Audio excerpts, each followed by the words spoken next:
Moi, je n'ai de Châtelain que le nom. Ce que je veux découvrir, c'est la vraie vie de Châtelain. C'est pour cette raison que j'arrive ici, au château du Tailly, à quelques kilomètres de Duclair.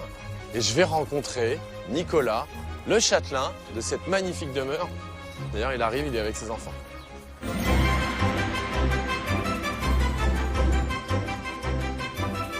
C'est un bâtiment qui est inscrit au monument historique. Oui, tout à fait. Donc ça veut dire qu'il y a une manière particulière de travailler ou pas? Pour la pose, c'est pose au clou obligatoire. Ouais. Ah, d'accord.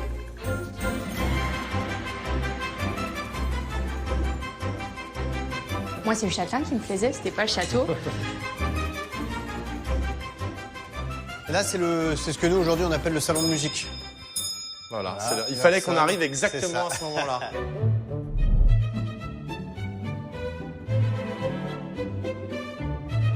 Nous avons des personnes proches autour de nous qui sont atteintes de différents handicaps. C'est agréable de leur faire passer un bon moment au château. Les gens connaissent Duclair par le château, ça fait parler un peu de nous, quoi. Quand on parle de nous, c'est qu'on existe toujours, quoi.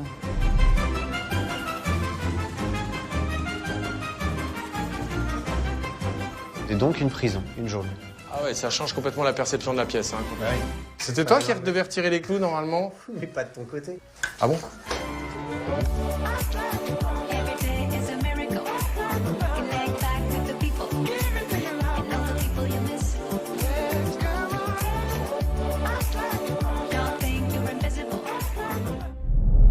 Aujourd'hui, avec Nicolas, on va voir que la vie d'un châtelain, c'est loin d'être ce que l'on imagine. Un château, c'est du boulot, 24 heures sur 24, 7 jours sur 7. Le châtelain sur son tracteur. Ah! Messire! C'est tes enfants? Clément Ok. et Paul. Ça va la vie de château, les enfants? Alors Nicolas, merci de m'accueillir dans ton Non, château. avec plaisir. Qui s'appelle le château du Tailly. Du Tailly. Qui existe depuis quelle époque? Eh bien, le château en lui-même, la partie qu'on voit aujourd'hui, c'est 16e siècle. 16e, 17e, 18e. Il est quand même assez impressionnant. La façade, elle mesure combien? Ouais, par on a exemple presque 60 mètres de long. On est l'une des façades les plus longues de la région. Combien de pièces? 62 pièces. Donc niveau ménage, il y a du boulot Ouais, quoi. c'est ça. Bah, c'est pour Ouais. ça qu'on a des enfants. Ah bah très bien, c'est toi qui passes le balai, c'est ça? Ce château, tu y es depuis combien de temps? Mes parents ont acheté en 1998. Donc ça fait 21 ans que j'y suis presque quasiment tous les jours. À l'âge de 16 ans, je me suis retrouvé un peu propulsé dedans, à essayer de trouver des solutions pour le restaurer et puis le faire vivre, le maintenir et essayer de le sauvegarder tant bien que mal. T'aimes le travail alors? On est obligé là, sinon on reste pas. En fait, la vie de châtelain, c'est pas comme ça, non? On se prend pas En les tout cas, au pouces. Tailly, pas vraiment, non. Ok. Non. Bon, bah je te suis, je vois même qu'il y a Ouais. déjà des ouvriers. Ouais, c'est ça, il y a Vous du venez, monde les qui enfants? travaille, ouais.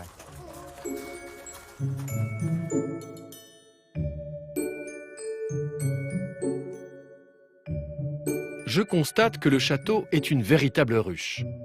Des artisans s'affairent quotidiennement à l'intérieur et en dehors du château. Ils participent à la préservation de cet édifice majestueux. Comme Emmanuel, qui connaît la famille depuis son arrivée. Et ça fait longtemps que vous travaillez avec Nicolas? Au milieu des années 80 à peu près. Nous, depuis 90, mais en fait, Monsieur Delest connaît le château depuis plus longtemps que moi. Il y a une bonne surface là de toiture ou pas? Il y a au moins 800 mètres carrés en tout. Et c'est un bâtiment qui est inscrit au monument historique. Oui, tout à fait. Donc ça veut dire qu'il y a une manière particulière de travailler ou pas? Pour la pose, c'est pose au clou obligatoire. Ouais. Ah d'accord, parce que sinon c'est posé comment normalement? Maintenant, c'est beaucoup de crochets. Et ça, vous n'avez pas le droit ici? Non. Parce que c'est imposé par les monuments Ouais, historiques. tout à fait. Pour que ça reste, on respecte les techniques de pose. Vous avez un marteau? Oui. Voilà. Ça, c'est l'outil du couvreur, donc c'est génial. Je pense que c'est à vous de l'expliquer Voilà. de toute façon. Hein. Donc, Parce que c'est multifonction, tu vas voir. On peut tailler les ardoises. Au bord de l'échelle, c'est balèze quand même déjà. Donc, et ça, c'est un outil ancestral, ça a toujours existé. Ah bah oui. On doit changer les ardoises tous les combien par exemple? Ça dure bien 100 ans une voiture comme ça, mais... Ah quand même. Donc elle va tenir 100 ans à peu près, ça veut dire, tu vois, Clément, quand t'auras 100, t'as quel âge? T'as 9 ans? Ouais. Quand t'auras 109 ans, bah faudra que tu t'en occupes, d'accord? Ok? C'est bon pour toi? Oui. D'accord. Le château, à la base, c'est un manoir fortifié, détruit au XVIe siècle pour construire un nouveau château d'époque Renaissance italienne. C'est la mode, c'est le goût du jour. Et au fur et à mesure des siècles, le Tailly va être agrandi pour devenir aujourd'hui ce qu'il est, donc une très grande façade qui offre sur un seul et même plan quasiment 300-400 ans d'âge entre les premières et les dernières pierres. Et là, en effet, donc avec un standing et des envies architecturales et d'aménagement intérieur différentes.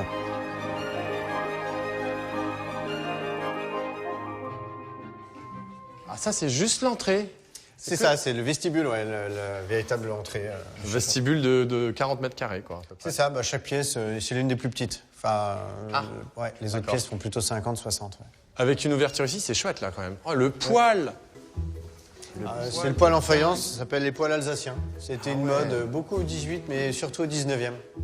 Ça, c'est de la brique, hein, j'imagine. C'est Réfractaire ça, des espèces de briques réfractaires émaillées, ouais, tout à fait. C'est-à-dire que ça chauffe à l'intérieur et après, ça diffuse En bas, la on a chaleur. allumé un feu de cheminée. Ici, c'était un chauffe-plat. Et par ici, bah, on apportait de la chaleur dans la pièce. Ça, c'est magnifique. Hein. Ça, c'est beau, ouais. La partie basse est plutôt 19e, tandis que la colonne, qui est en oui. fait un tuyau creux dans lequel passent les fumées, est 18e. C'est style Louis XVI. Impressionnant. Hein.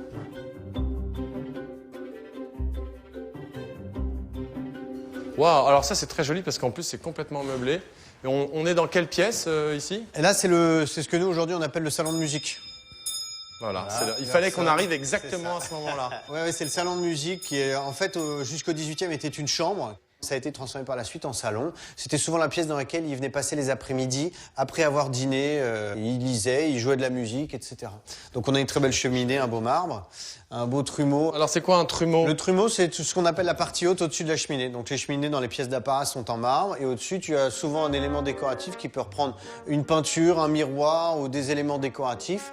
Là, donc, c'est des partitions, des trompettes dorées à la feuille. T'as passé des bons moments, toi, ici?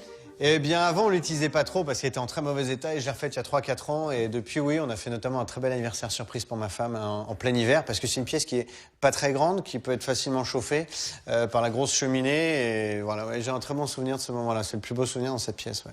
Parce que être châtelain, aujourd'hui, c'est quand même une certaine somme de travail, c'est pas mal de responsabilités par rapport au fait qu'il faut garder la superbe de ce château. C'est ça. Mais en même temps, on peut en profiter, quoi. C'est quand même, il y a des moments où tu arrives à te poser, toi, un petit peu et dire, tiens... Non, Alors non, c'est exceptionnel. Hein. Des événements comme ça, on les compte sur les doigts d'une main. Ouais. On n'arrête pas, c'est tout le temps, ouais. Être dans un château, ce n'est pas que juste se mettre dans une chaise longue et siroter un verre, pas du tout. Hein. Tout est rythmé par rapport à l'activité du château, par rapport à ce qu'il y a, les urgences, ce qui est à faire le soir, parce que souvent le travail ne se limite pas à la journée. Hein. Et souvent avec ma femme, il est vrai que même si la journée est passée, même si le soir est là et on a envie de faire d'autres choses, le château revient continuellement dans les conversations. Il va falloir percer parce que deux tuyaux doivent passer, c'est l'évacuation des eaux usées, les arrivées d'eau, arrivée d'électricité, tout va arriver par là en fait. Ça, c'est la Après ce fenêtre. premier échange avec Nicolas, je comprends que la vie de châtelain, contrairement à la mienne, est un véritable sacerdoce. Des milliers d'heures de travail, de nombreux corps de métier à l'ouvrage, dont la plomberie avec Wilfried, devenu un passionné du château. On va aller voir le salon à côté? Ouais, ok. Ça marche. Je vous suis.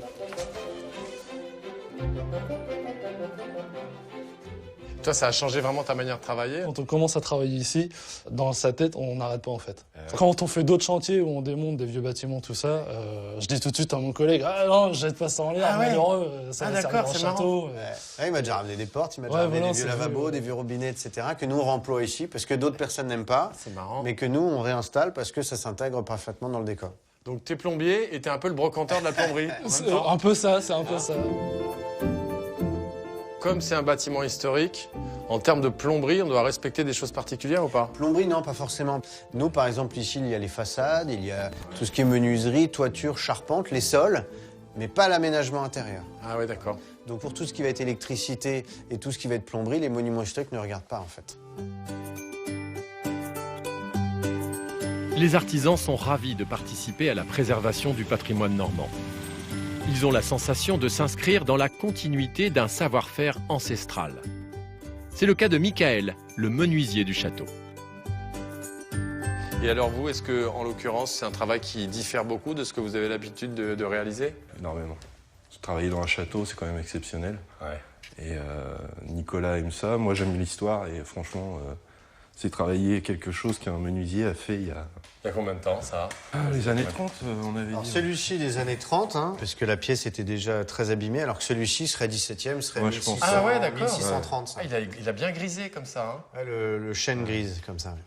Oh, les artisans, ils bossent quand même ici, il y a du boulot. Hein. Un peu tous les jours, ouais. C'est vrai que quand c'est pas nous, ce sont eux, mais il y a tout le temps du monde qui travaille pour restaurer le château.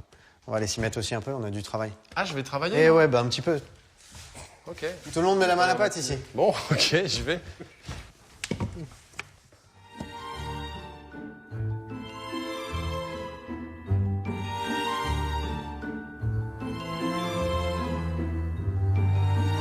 Avec Vincent, on rentre dans l'une des plus vieilles chambres du château. C'est une chambre qui a à peu près 150 ans et dont la décoration n'a pas changé.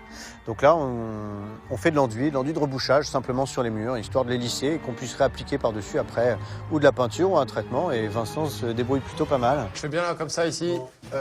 Non, surtout pas là. Quoi? Pourquoi? Il y a en fait une ancienne esquisse du trumeau. Alors c'est pas que on va essayer de le conserver, mais il va être recouvert un jour. Probablement juste par une plaque de bois, mais si dans 200 ans, ils enlèvent la plaque de bois, ils peuvent retomber dessus, ça peut être... D'accord. Fais uniquement les gros trous comme ça que tu as de ton côté, d'accord? D'accord. Bon, en fait, moi, je pensais pas que le châtelain il était obligé de mettre la main à la pâte comme ça. Bah si, tout le temps, oui. Tout le temps, parce qu'on peut pas faire appel toujours à des entreprises. Donc on essaye d'en faire un maximum nous-mêmes. Moi j'ai tout appris sur le tas. En fait, dès qu'on avait des artisans au château, je les suivais.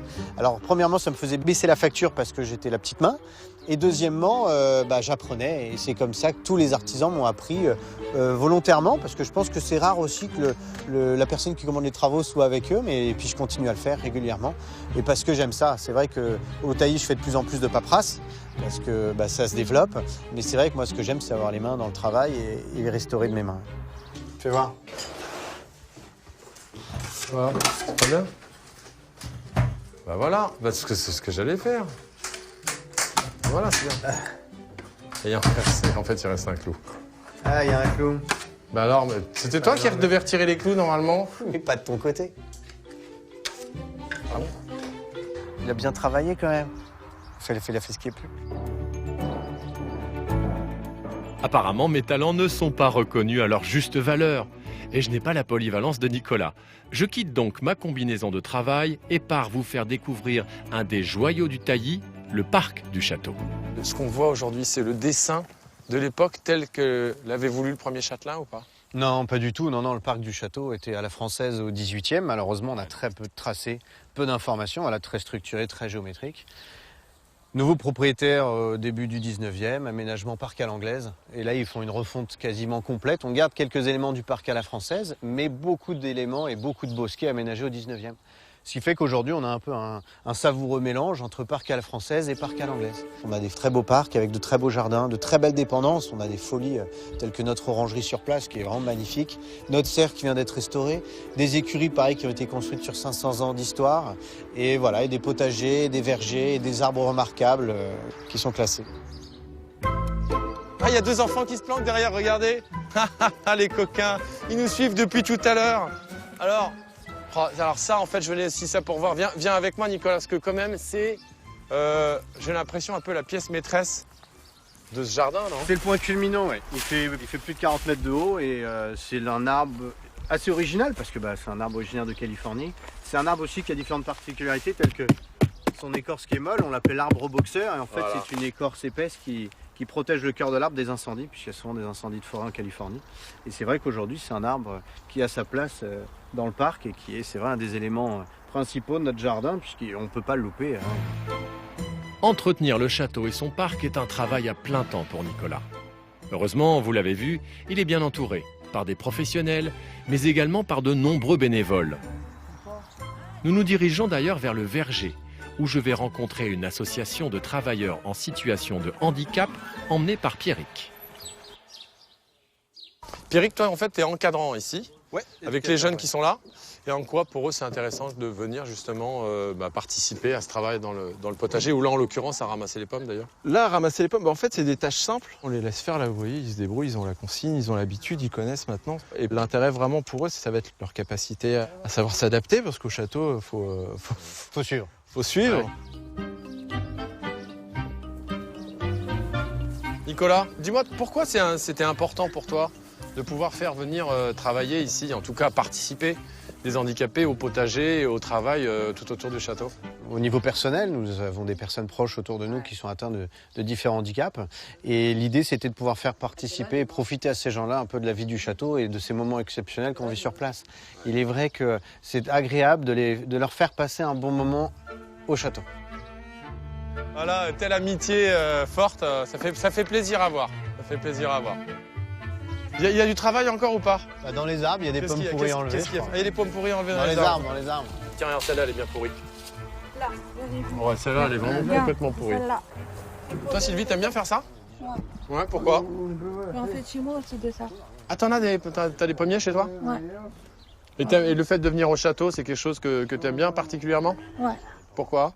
Faire des jardins avec le Pierre. Ouais, c'est chouette, c'est une bonne ambiance. Ouais. Ils sont de quel côté les ânes, Nico? Ils sont, tu sais, sur le côté de la maison du chapelain. D'accord.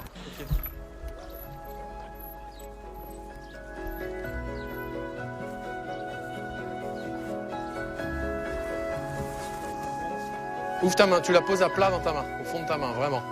Vraiment, tu vas la pomme, tu la mets bien comme ça, tu la tiens comme ça. Ouvre ta main, voilà, comme ça. Ta main à plat, regarde, à plat. Juste avant de déjeuner au château, je laisse Nicolas, Pierrick et les papillons blancs et pars faire mes courses au village de Duclair pour comprendre la place du château dans le cœur de la population. C'est quoi, c'est du saucisson avec du camembert? Exactement, tout à fait, ouais. Ok, ben je vais vous prendre un carré camembert. Je vais prendre des petits fours, tiens. Oui, Vous les connaissez, les châtelains, vous? un petit peu, oui. Bah, c'est des clients assez fidèles qui viennent assez régulièrement s'approvisionner chez nous. Et donc, voilà, on a un petit peu sympathisé. On a nos enfants à l'école en même temps. Donc, Ah, d'accord. On a besoin, vous pensez, ou pas, de lieux patrimoniaux comme celui-là pour tout à fait, garder pour, de la vie? Bah, d'une, ça fait parler de Duclair déjà. Enfin, les gens connaissent Duclair par le château, aussi par autre chose, mais ça en fait partie et ça fait parler un peu de nous, quoi. Donc, quand on parle de nous, c'est qu'on existe toujours, quoi. Aujourd'hui, on fait des manifestations qui nous apportent des gens qui viennent de l'étranger, qui traversent les frontières pour venir au Tailly. Et du coup, on sait, de par le retour de certains commerçants, ou même nous, les visiteurs, qui nous disent « Ah, bah, on était à Duclair, on a acheté ci, on a acheté ça, les restos étaient pleins, ou bah, on a loué un hébergement à Duclair ou dans le coin. » Quand on fait un événement, tous les campings, les chambres d'hôtes sont loués parce que tout le monde vient au Tailly. Vous pouvez me faire un petit bouquet champêtre? Allez, je vous prépare ça. Et alors, vous travaillez avec les châtelains? Oui. On s'est connus d'abord effectivement professionnellement, mais on a vite... On a vite déchanté? Non. Non, on a vite passé le cap de l'amitié avec Nicolas et Marie, qui sont des gens super gentils, qui sont passionnants. Et puis on s'est investi un petit peu dans leur association, en les aidant quand on le peut. On n'imagine pas Duclair sans son château. Alors c'est son château à Nicolas, enfin c'est leur château, ouais. Mais il est un petit peu à nous parce que c'est notre patrimoine. Quand on parle de Duclair, c'est Duclair et le château du Tailly, quoi. Une bonne journée, bonne continuation. À bientôt. Dans notre région, l'industrie, le commerce, malheureusement, c'est très compliqué. Par contre, il faut privilégier le tourisme et le patrimoine tel que vous avez là. C'est ça l'avenir de notre région et de notre département.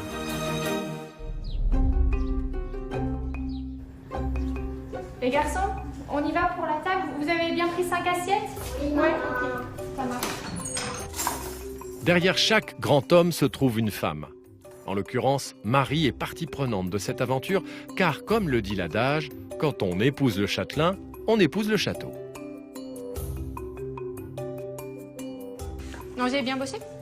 Bah écoute. Ah oui. Oh. J'ai fait à peu près 20 cm² C'est ça. d'enduit, mais c'était vraiment bien fait. Et puis après, il y a quelqu'un qui est repassé derrière moi pour peaufiner le travail. Je comprends pas pourquoi. Non. Je sais pas du tout. Ça, C'est la spécialité ouais. du châtelain. C'est la spécialité du châtelain.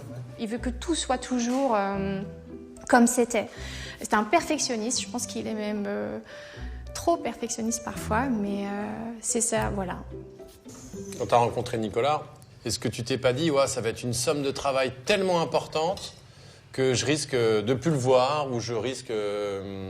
Pour être franc, j'avais absolument pas objectivé la chose. Ah. Non. Moi, c'est le châtelain qui me plaisait, c'était pas le château. Et puis, j'ai ma profession, donc voilà, mon activité qui me prend beaucoup de temps. Et donc, je considérais que finalement, le château, c'était le domaine de Nicolas et que moi, j'avais également de mon côté ma profession et qu'à la maison, on se retrouverait. Et voilà, donc j'avais bien cloisonné les choses dans ma tête, on va dire. Finalement, j'ai mis le doigt dans l'engrenage et puis aujourd'hui, je pense que je suis arrivée là à peu près. Ah oui, là. c'est ça. Aujourd'hui, c'est vrai que ma femme, de plus en plus, est à l'initiative d'énormément de choses sur place qui me touchent énormément parce qu'au début, c'était pas forcément gagné. Je me suis mise à la couture pour faire les rideaux. Je me suis mise à écrire des scénarios pour organiser des murder parties. Donc, disons qu'en fait, être châtelain aujourd'hui, être châtelain sans fortune personnelle, C'est compliqué, c'est vrai. Ça nous demande énormément d'investissement personnel. Les gens pensent qu'être châtelain, c'est obligatoirement avoir de l'argent. Aujourd'hui, c'est plus le cas. Mais aujourd'hui, tu sais, d'avoir un monument comme le nôtre, privé, qui s'autofinance, on est très peu en France à arriver à le faire. Ah oui? Parce que je peux me le permettre, parce que Marie s'occupe plus de la famille, du coup, financièrement que moi, hein, c'est sûr. Sinon, on ne pourrait pas. Hein. En fait, Nicolas, il gagne pas grand-chose avec le château. Enfin, on peut dire, il se verse 1 000 € par mois. Oh là là, il se verse que 1 000 € par mois. Si tu veux, je pourrais gagner plus. Mais moi, mon but dans ma vie, c'était pas de gagner plus, c'est de pouvoir restaurer le château. Donc tout est réinjecté dans le château. Ouais. On a cette organisation. Tu vois, tu travailles pour faire vivre le château et moi, je travaille pour faire vivre la famille. Qu'est-ce que tu aimes bien dans le château, toi, Clément? Le jardin, les cachettes, le château, le salon régence, les 2 salles de jeu. J'essaye, c'est vrai, d'impliquer au maximum les enfants, parce que ma femme m'a toujours dit que ce n'était pas assuré que les enfants reprennent le château plus tard. Or moi, bien sûr, c'est mon vœu le plus cher. Hein. Si je fais ça, vraiment, c'est pour le transmettre. Tout ce qu'on commence à faire, on sait qu'on n'en verra pas forcément la fin. Donc c'est une étape, et puis si on a le temps de faire le reste, tant mieux, mais on verra pas forcément la fin, mais on rêve avoir cette fin. Et si ce n'est pas nous qui la voyons, on espère que ce sera nos enfants. Quand je serai grand, je voudrais reprendre le château. Comme ça, je pourrais dormir dans la chambre que je veux. Et le château du Tailly est loin d'avoir livré tous ses trésors. Impressionnant. Oui, c'est le grand escalier du Seigneur, le grand escalier des propriétaires. Il regorge d'objets rares et anciens. Nicolas en trouve encore régulièrement. Voilà. Björnborg 1902. Très fragile. Hein. Ok. Voilà, j'y vais avec douceur. Oui. Non, tu vas mettre ta main en dessous bien. Regarde, tu le poses dessus, tu le poses dessus. Enfant, hein. Voilà. Et c'est avec Arnaud, ancien propriétaire et surtout commissaire-priseur, que nous allons dévoiler tous les secrets de ces pièces uniques.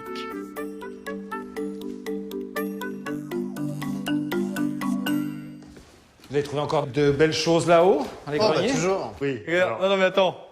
Mais je pense que c'est un jouet d'enfance. Hein. Ah, c'est ça. Par contre, c'est très ancien. C'est au moins 1860, si c'est pas un peu plus tôt. Le clou forgé, peut-être un peu de restauration, mais c'est du bois courbé. Et en effet, c'est pour jouer soit au volant, soit à ce qu'on appelait l'ancêtre du tennis, le tenez. Dans cette malle, qu'est-ce qu'il y a? Il y a le nom du propriétaire, c'est Georges Le Nepveu, qui était le frère du propriétaire du château. En 1870, je crois, il est décédé. Regardez. Ça, c'est extra. On a son uniforme. Ah, c'est son uniforme. Ouais, c'est une forme de sortie. Ou de sortie, ou alors, pareil, un costume un peu de théâtre. Costume d'apparat ou... Ah, c'est trop beau pour être un costume de théâtre parce que c'est doublé, il y a les doublures, etc. C'est bien fait. C'est génial, ça. Tu en as d'autres? Il y a d'autres vêtements, ça c'est super. Hein. Alors c'est quoi ce symbole? C'est pas les académies ou... Ça te parle pas? C'est les boutons pour son uniforme, absolument. Je pense pas que tu veuilles t'en séparer. Ah non, pas du tout. On vient de la trouver il y a seulement peu de temps. Donc. Ah, c'est vrai? On en trouve encore, ouais. Mais où ça? Dans une partie des greniers qui était moins accessible que d'autres, derrière des fenêtres. Et en fait, on n'avait jamais déplacé les fenêtres. Oh, c'est génial, ça. Et juste devant cette malle, on a ici cette... L'écharpe, alors ça allait avec, c'était l'écharpe qui allait avec la tenue. Ça me paraît pas très vieux, hein. C'est pas très fatigué. Ça n'a rien d'une écharpe de mer. Ah si, mais peut-être du 19e. On se faisait des écharpes à la taille. Absolument, hein, qui se croisaient. Peut-être pas comme ça, mais oui, il y avait tout un système autour du cou et de la taille, absolument. Ouais, il me semble. Mais pour moi, c'est peut-être même 1910, 1920. Hein. C'est pas très ancien. Avant de quitter le Tailly, Nicolas veut absolument me faire découvrir une pièce importante dans l'histoire du château.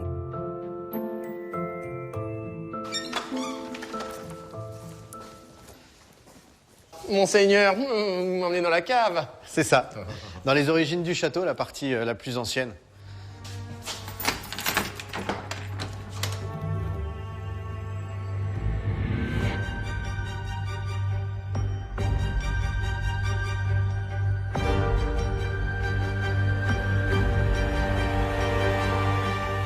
Ah, c'est chouette ici. Ouais, elle est belle la cave. Cette pièce-là, est-ce qu'on sait précisément de quelle époque elle date? Pas vraiment. On sait qu'avant qu'il y ait le château actuel, il y avait un manoir fortifié. Un manoir fortifié, donc beaucoup plus réduit, d'allure défensive. Hein. Et la seule chose qu'il reste de ce manoir, eh bien, c'est cette cave.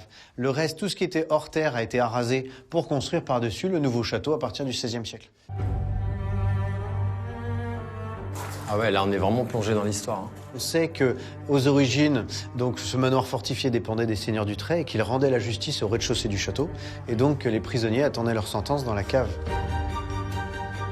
Dans le sous-sol, qui était donc une prison à cette époque. Ah ouais, d'accord. Aujourd'hui, on la découvre comme cave à boissons. Mais aux origines, c'était donc une prison, une geôle. Ah ouais, ça change complètement la perception de la pièce.